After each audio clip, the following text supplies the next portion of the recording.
ನಮಸ್ತೆ. 26/7/2026 ಭಾನುವಾರ. ಸೂರ್ಯೋದಯ 6 ಗಂಟೆ 4 ನಿಮಿಷ, ಸೂರ್ಯ ಅಸ್ತಮನ 6:48. ಇವತ್ತು ದ್ವಾದಶಿ ತಿಥಿ ಇದೆ, ಮಧ್ಯಾಹ್ನ 1:57ವರೆಗೂ. ಆದ ನಂತರ ತ್ರಯೋದಶಿ ತಿಥಿ.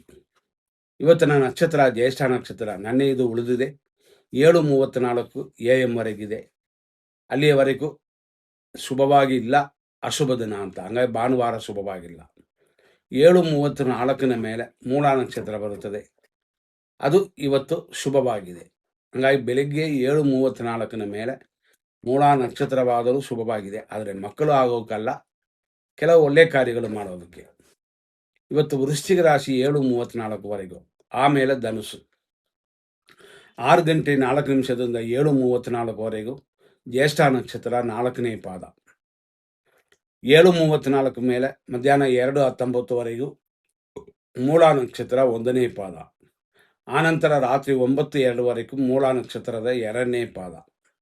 ಆಮೇಲೆ ಬರುತ್ತದೆ ರಾತ್ರಿ 9:02 ಮೇಲೆ 3 ಗಂಟೆ 46 ನಿಮಿಷದವರೆಗೂ ಮೂಲ ನಕ್ಷತ್ರ 3ನೇ ಪಾದವಿದೆ. ಆನಂತರ ಮೂಲ ನಕ್ಷತ್ರ 4ನೇ ಪಾದ. ಈ ದಿನದಲ್ಲಿ ಇವತ್ತು ರಾಹು ಕಾಲ ಇರೋದು ಸಂಜೆ 5:13ರಿಂದ 6:48. ಯಮಕಂಡ ಕಾಲ ಮಧ್ಯಾಹ್ನನೇ ಬಂದಿರುತ್ತದೆ 12:26ರಿಂದ 2 ಗಂಟೆ 2 ನಿಮಿಷದವರೆಗೂ. ಇದರಲ್ಲೂ ಕೂಡ ನಾವು ಶುಭ ಸಮಯಗಳು ಅಂತ ಸ್ವಲ್ಪ 100% ಇದನ್ನು ಕೊಡ್ತೀವಿ. ಎಮರ್ಜೆನ್ಸಿಗೆ ಉಪಯೋಗಿಸ್ಕೋಬೋದು. 6:04ರಿಂದ 7:35, 9:42ರಿಂದ 12:24, 2 ಗಂಟೆ 4 ನಿಮಿಷದ ಮೇಲೆ ಸುಮಾರು ಸಾಯಂಕಾಲ 4:30ವರೆಗೂ, ಸಂಜೆ 6:50ರಿಂದ ರಾತ್ರಿ 11 ಗಂಟೆವರೆಗೂ, ರಾತ್ರಿ 12:28ರಿಂದ ಬೆಳಗಿನ ಜಾವ 5:22.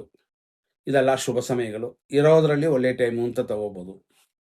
ನಾವು ಯಾವತ್ತೂ ನೀವು ಗಮನಿಸಲೇಬೇಕು, ಕೆಟ್ಟ ದಿನದಲ್ಲೂ ಕೂಡ ಒಳ್ಳೆಯ ಟೈಮ್ ಕೊಟ್ಟಿರ್ತೀವಿ, ಅದು ಎಮರ್ಜೆನ್ಸಿಗೆ ಮಾತ್ರ. ಇವತ್ತು ಕೆಟ್ಟ ಟೈಮ್ ಅಂತಂದರೆ 7:32ರಿಂದ 9:40, 12:26ರಿಂದ 2 ಗಂಟೆ 2 ನಿಮಿಷ, ಇದು ಯಮಕಂಡ ಕಾಲ. ಸಂಜೆ 4:32ರಿಂದ 6:20, ಇದು ನಕ್ಷತ್ರ ವಿಷಕಟ್ಟಿಕಾ ಕಾಲ. ಸಂಜೆ 5:06ರಿಂದ 5:57 ದುರ್ಮುಹೂರ್ತ. ಅದೇ ಥರ ಸಂಜೆಯಲ್ಲಿ 5:13ರಿಂದ 6:48ವರೆಗೂ ರಾಹು ಕಾಲವಿದೆ. ರಾತ್ರಿ 11:02 ಮೇಲೆ 12 ಗಂಟೆ 26 ನಿಮಿಷದವರೆಗೂ ವಿಷಕಾಲ. ಬೆಳಗಿನ ಜಾವ 5:24ರಿಂದ 6 ಗಂಟೆ 4 ನಿಮಿಷದವರೆಗೂ ಮೃತ್ಯು ಇದೆ. ಅದರಿಂದಾಗಿ ಬ್ರಹ್ಮ ಮುಹೂರ್ತ ಕೂಡ ಅಷ್ಟು ಶುಭಕರವಾಗಿಲ್ಲ. ಅಂದರೆ 100% ಇಲ್ಲಿ ಫಿಲ್ಟರ್ ಆಗಿಲ್ಲ. ಇದರಲ್ಲಿ ಗಮನ ಕೊಡಿ. ಮುಂದಿನ ಸಂಚಿಕೆ ನೋಡೋಣ. ಧನ್ಯವಾದಗಳು.